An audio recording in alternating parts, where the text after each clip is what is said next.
70 से 90 की दिहाई में भारत में गैंगस्टर कल्चर अपने अरूज पर था।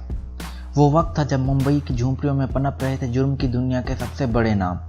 इन सब की शुरुआत छोटी मोटी चोरियों से हुई थी, जैसे ब्लैक में फिल्म की टिकट बेचना वगैरह, लेकिन आहिस्ता आहिस्ता इनके इरादे आसमान को छूने लगे और ये बन गए मुंबई अंडरवर्ल्ड के बेताज बादशाह। लेकिन बहुत सी चीज़ें इन गैंगस्टर्स के बारे में आपको नहीं पता होंगी, उन पर नज़र डालते हैं। दाऊद इब्राहिम। अगर आप भारतीय हैं तो दाऊद इब्राहिम का नाम ज़रूर सुना होगा। डी कंपनी शुरू करने के बाद दाऊद जुर्म की दुनिया का इतना बड़ा नाम बन गए कि सबसे ज़्यादा खतरनाक मुजरिमों की लिस्ट में उनका नाम तीसरे नंबर पर आता है। सुना है कि दाऊद की पहुंच अलकायदा तक है और उसामा बिन लादेन से भी मिले हुए हैं। कुछ लोगों का ख्याल है कि दाऊद को पाकिस्तानी खुफिया एजेंसी ISI सपोर्ट देती है और इसीलिए आज तक दाऊद गिरफ्त में नहीं आए। 2008 के मुंबई धमाके में भी दाऊद का नाम है। इसके साथ साथ 1993 मुंबई बम धमाकों के पीछे भी उनका ही माइंड था। हाल ही में फॉर्मर भारतीय क्रिकेटर दिलीप वेंगसरकर ने इंकशाफ किया कि एक मैच से पहले दाऊद इंडियन टीम के ड्रेसिंग रूम में आए और कहा कि अगर हमारी टीम पाकिस्तानी टीम को बुरी तरह से शिकस्त देगी तो वो सारे खिलाड़ियों को एक आलीशान कार गिफ्ट करेंगे। अबू सलीम। कहा जाता है कि अबू सलीम ने ही संजय दत्त को हथियार दिए थे। अबू सलीम का नाम बॉलीवुड की गलियों में दबी आवाज़ से लिया जाता है, क्योंकि सलीम बॉलीवुड स्टार से पैसे लेने में उस्ताद हैं। सुनने में आता है कि अबू सलीम के आदमियों ने ही मनीषा कोइराला के पर्सनल असिस्टेंट और टी सीरीज के मालिक गुलशन कुमार का कत्ल किया था। अबू सलीम की तरफ से कत्ल किए गए लोगों की लिस्ट में और भी स्टार्स के नाम हैं, जिनमें से सबसे मारूफ हैं आमिर खान, आशुतोष गवारेकर और राकेश रोशन। अबू सलीम के फादर वकील थे, लेकिन सलीम ने गैंगस्टर बनने से पहले taxi driver, delivery boy, royal state agent का काम भी किया है। लेकिन जल्द ही उनका सामना हुआ दाऊद इब्राहिम से और वो बन गए दाऊद इब्राहिम का राइट हैंड। अबू सलीम दाऊद इब्राहिम के लिए हथियारों की डिलीवरी किया करते थे और 1993 मुंबई धमाके में उनका भी नाम था टाइगर मेमन। टाइगर मेमन का नाम टाइगर इसलिए पड़ा क्योंकि एक बार पुलिस उनका पीछा कर रही थी और टाइगर अपनी गाड़ी बहुत रफ्तार पर भगा रहे थे। पुलिस टाइगर को पकड़ नहीं पाई। 1993 मुंबई बम धमाके में टाइगर मेमन अहम मुलजिम है। 1989 में इनके घर पर कस्टम ऑफिसर्स ने रेड की, जहां से 8 सोने के बिस्किट मिले। इससे पहले कि कस्टम ऑफिसर्स उन पर कब्जा कर पाते, टाइगर ने फिल्मी अंदाज में कहा कि मेरा नाम टाइगर है और गलती से भी ये सोने के बिस्किट लेना मत। फिर टाइगर ने अपना सर उस कस्टम ऑफिसर के नाक पर दे मारा और वहां से भाग गया। इसके बाद से उनका नाम मशहूर हो गया।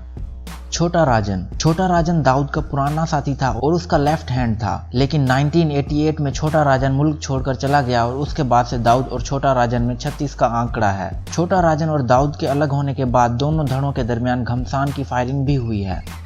एक कहानी के मुताबिक बैंकॉक में छोटा राजन ने दाऊद के एक आदमी को अपने होटल के कमरे में झांसा देकर बुलाया और उसको उस वक्त तक टॉर्चर किया जब तक उसकी मौत नहीं हो गई। 2002 में दाऊद ने बदला लेने के लिए राजन को ख़त्म करने की ठानी, लेकिन राजन एक कदम आगे निकला और उसने दाऊद के करीबी शराद शेट्टी का खात्मा कर दिया, जिससे दाऊद को बड़ा झटका लगा। बड़ा राजन। 80 की दिहाई में बड़ा राजन ने फिल्मों की टिकट ब्लैक करके खूब पैसा बनाया। दाऊद के गैंग में भर्ती होने से पहले छोटा राजन बड़े राजन के लिए काम करता था और वहीं से उसे ये नाम मिला। असल में बड़ा राजन ने दाऊद को मुंबई अंडरवर्ल्ड का डॉन बनाने में अहम किरदार अदा किया था। मुंबई लोकल में सफर करते वक्त दुश्मन गैंग के एक मेंबर ने बड़ा राजन पर चाकू से भी वार किया था। इस हमले में तो वह बच गया, लेकिन आखिर में एक ऑटो ड्राइवर चंद्रशेखर स्फाल्का ने बड़ा राजन की 50 लाख की सुपारी लेकर उनका कत्ल कर दिया। 1991 की मलयालम फिल्म अभिमन्यु बड़ा राजन की जिंदगी पर बनी है।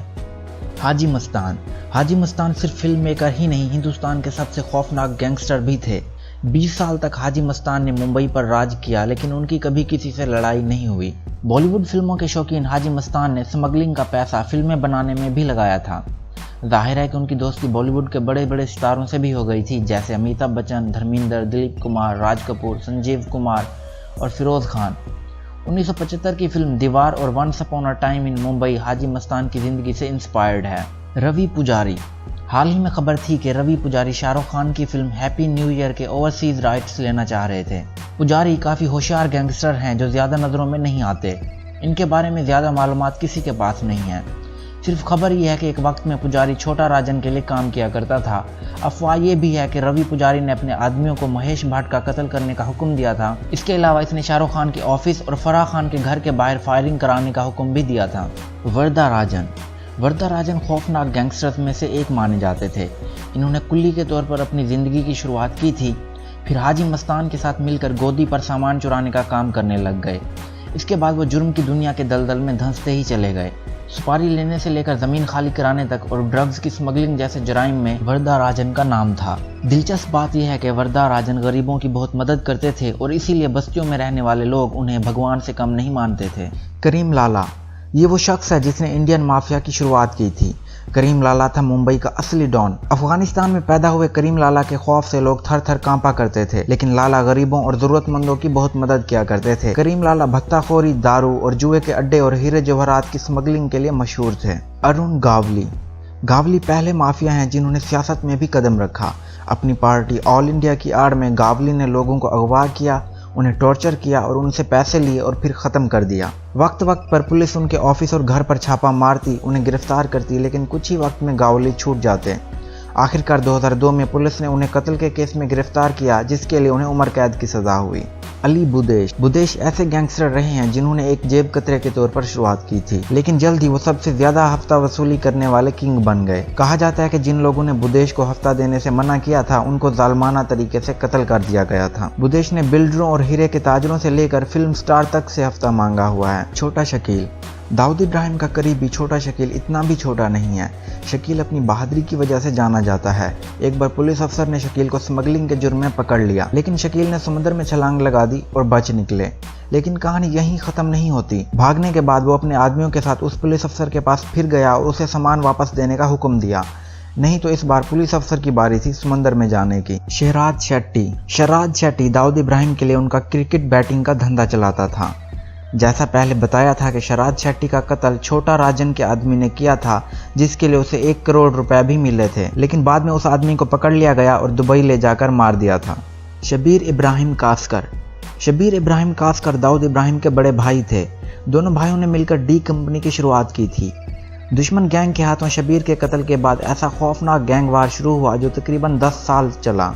इस गैंग वॉर में 50 गैंगस्टर्स के साथ साथ उनके परिवार वाले तक खत्म हो गए। इजाज लकड़ावाला पहले दाऊद के गैंग का मेंबर था, लेकिन बाद में वो छोटा राजन गैंग में चला गया। दाऊद और छोटा राजन की लड़ाई के वक्त अफवाह थी कि लकड़ावाला मारा गया है, लेकिन उसे 2004 में कनाडा में गिरफ्तार किया गया।